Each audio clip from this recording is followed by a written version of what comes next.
Hi, it's time for another verb of the day. Today's verb is transition. Let's take a look at some of the definitions or ways that we can use this verb. The first way you might hear the verb transition used is to mean to change from one form or from one state, from one style or from one place to another form, state, style, or place. A second way you might hear this verb used is to mean to move, develop, or evolve from one form, stage, or style to another. So these first two definitions are pretty close in meaning. And I'm going to let you know I picked this verb transition because we are in the process of changing from one president to a new president on January 20th. And really every president has slightly different ideas, plans. They surround themselves with different people. So there's a lot of changing, developing, and evolving going on during this time. A third way you might hear the verb transition used is connected to music. So if you're practicing a particular instrument, you might hear an instructor say to transition. And what that means there is you're changing from one key or tone to another.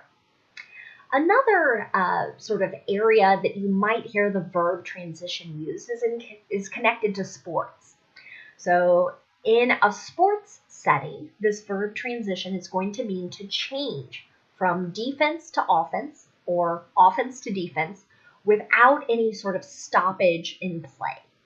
So you might think of sports like soccer, basketball, hockey.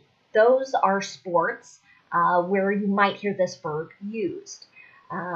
You're unlikely to hear it in a sport like baseball, for example, where there's sort of a clear stop in play and teams change from offense to defense. You should know that transition is a regular verb. To make the progressive tense, all I'm going to do is add ing to form transitioning. The past tense and participle forms of this verb are made by adding ed. The base verb transition ends in this voiced in sound. So our ed is just going to make a d sound. Transitioned, transitioned. You'll be happy to know there are no additional meanings as we make phrasal verbs with this one. So that's going to allow us to focus on practicing our verb of the day in the present perfect and the present perfect progressive. Let's start with the present perfect. We'll use this verb tense sometimes to talk about an action that started in the past and continues into the present.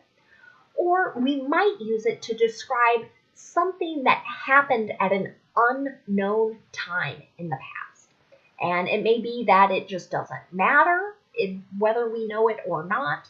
And that's why we're using present perfect and not the simple past tense.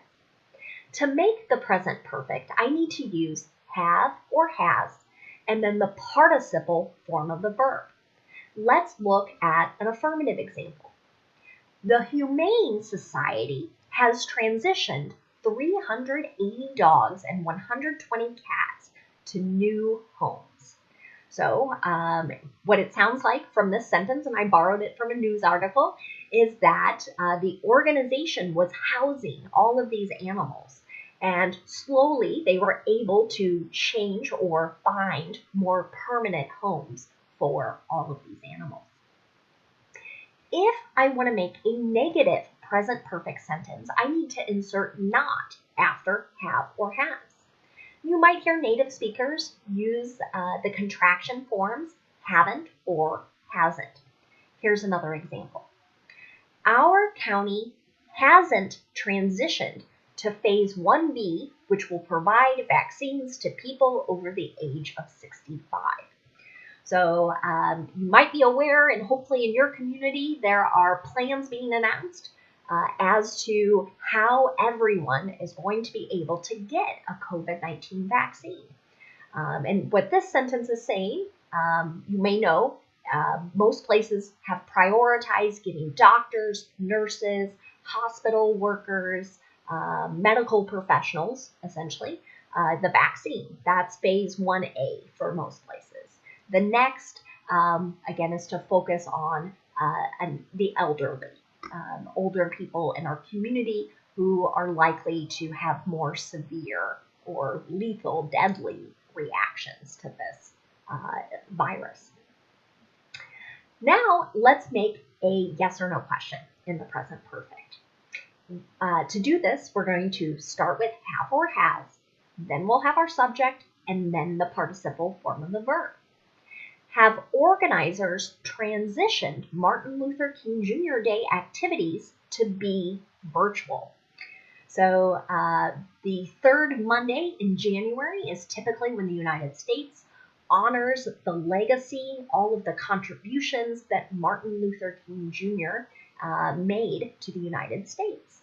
Many organizations in pre-pandemic times would have events to celebrate his life and his contributions. Of course, it's largely not safe for us to gather, so these events have had to change or evolve to be virtual. Now let's look at the present perfect progressive. This can also describe an action started in the past and one that is continuing into the present right now. To make the present perfect progressive, we're going to need 3 parts. We're going to start with have or has, then we're going to use the participle of be, which is been, B-E-E-N, and then we'll use the ing form of the verb. Let's look at an affirmative example. Since January 11th, the school district has been transitioning to full remote learning and instruction. So unfortunately, I'm sure there are lots of children and parents who have heard this word transition used to describe different learning plans.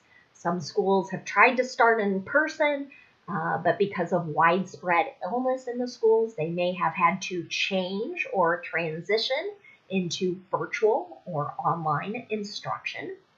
And sometimes they will transition back when they feel like it's safe to do so.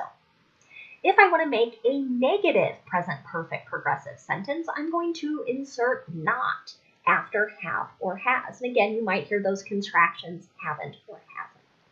Here's another example sentence. Businesses haven't been transitioning PPE costs to customers. This here would sort of mean kind of passing them on, moving them from affecting their pocketbooks to affecting customers. Finally, if you want to make a yes or no question in the present perfect progressive, again, start with have or has, then you'll have your subject, then been, and the ing form of the verb.